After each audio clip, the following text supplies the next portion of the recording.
Hello friends, आज हम बात करेंगे बेटियों के बारे में। अगर आप चाहते हैं कि आपकी बेटी भी अच्छी ज़िंदगी जिए तो सबसे पहले तो बेटियों को ये जताना बंद कर दीजिए कि वो पराई है, क्योंकि बेटियां कभी भी पराई नहीं होती।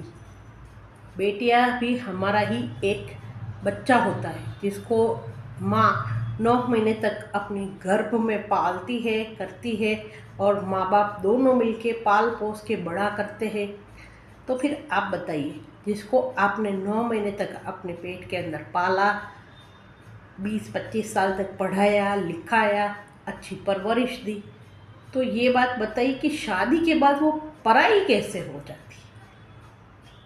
क्या ये शादी बच्चियों को पराई बना देती है? शादी वो रीज़न है जिसकी वजह से माँ बाप बोल देते हैं कि हमारी लड़की पराई हो गई। भाई, शादी सिर्फ एक व्यवस्था है जो समाज के लोगों द्वारा बनाई गई है। किसी भी लड़की का शादी के बाद आप उसको बोल देना कि अब ये लड़की हमारे लिए पराई हो गई, सच में ये बहुत शर्मनाक बात है पूरे हिंदुस्तान के लिए। चाहे वो गांव की लड़की हो या सिटी की लड़की हो, हिंदुस्तान के 98% माँ बाप लड़की की शादी कर देते हैं और उनको यही जता देते हैं कि हमारी लड़की पराई हो गई। भाई, जब तक माँ बाप जिंदा रहते हैं तब तक सारे जितने भी बेटा है बेटियां है उन सब के साथ माँ बाप का रिश्ता होता है।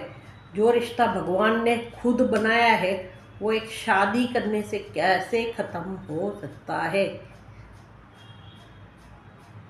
आप खुद सोचिए।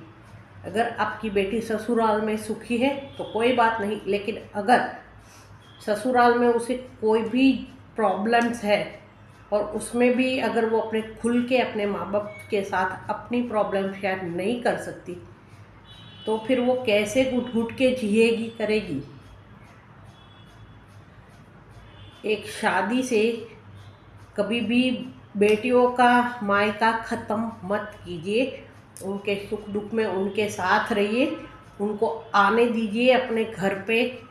वार त्योहार अपना दुख वो बयां कर सके। कहीं पे तो उसको भी तो मेंटल पीस चाहिए कि नहीं? ये ससुराल ससुराल की जिम्मेदारियां सब निभाते हुए भी अगर उसे भी तो चैन से जीने का हक है ना, तो फिर माँ बाप प्लीज़ ये कह के पल्ला मत झाड़िए कि हमने शादी कर दी, आपका और हमारा रिश्ता ख़त्म हो गया, क्योंकि जो रिश्ता भगवान ने खुद तय किया है उसे आप ख़त्म नहीं कर सकते। जब तक माँ बाप दोनों जिंदा होते तब तक किसी भी बेटियों का मायके से रिश्ता ख़त्म नहीं होता। हो सकता है कि कभी कभी माँ बाप और बेटियां दूर भी रहते हो, करते हो, लेकिन उसका मतलब ये नहीं है कि उसका मायका ख़त्म हो गया। आप खुद माँ बाप होके बेटियों का मायका ख़त्म मत कीजिए। हो सकता है तो उनके साथ खड़े रहिए। उनके प्रॉब्लम्स में क्या पता कितनी सारी हिंदुस्तान की ऐसी लड़कियां भी होती है जो बहुत कुछ सहती है, करती है, लेकिन अपने माँ बाप को नहीं बोलती। खुद की प्रॉब्लम्स खुद सॉल्व करती है, अंदर चाहे कितनी भी घुटती हो, लेकिन वो कभी भी ये नहीं चाहती कि उसकी वजह से उसके माँ बाप ज़रा भी दुखी हो। ऐसी भी बहुत सारी लड़कियां होती है जो माँ बाप को दुख देना नहीं चाहती, करती। इसीलिए हो सके तो माँ बाप अपनी सोच बदलिए। कभी भी किसी भी लड़की का शादी के बाद रिश्ता ख़त्म नहीं होता, ये इल्लीगल है टोटली। अगर आपको उसे कुछ देना हो तो वसीयत में दीजिए, अगर नहीं देना है तो मत दीजिए, लेकिन हाँ, उसको मेंटल पीस के नाम पे जो एक मायका बनाया जाता है वो ख़त्म मत कीजिए, क्योंकि लड़की भी इंसान है। आपको नहीं पता कि आपकी बेटी ससुराल में क्या क्या सहती होती है, क्या क्या नहीं सहती होती। हो सके तो अपनी सोच बदलिए, क्योंकि अब अपनी सोच बदलने का ज़माना आ गया है। कहीं ये ना हो जाए कि ससुराल वाले मिलके उसे इतना टॉर्चर करें कि आपकी बेटी ही ना रहे और फिर आपको पछतावा हो कि अब तो मेरी बेटी रही ही नहीं।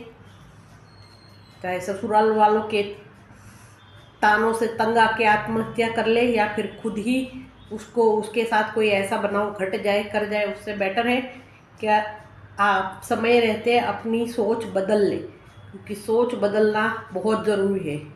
मरी हुई बेटी वापस नहीं आ सकती, इसीलिए जब तक बेटियां जिंदा है, बहू है, तो भी उनकी हेल्प कीजिए।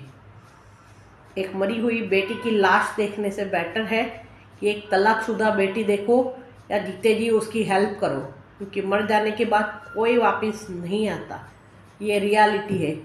जीते जी अगर आप आपकी बेटियों के साथ में खड़े रहोगे तो उनका हौसला किसी भी मुश्किल के अंदर वो लड़ने के लिए तैयार रहेगी। उनको मेंटल सेटिस्फेक्शन रहेगा कि नहीं, लाइफ में और कोई मेरे साथ है या नहीं है, लेकिन मेरे माँ बाप मेरे साथ है।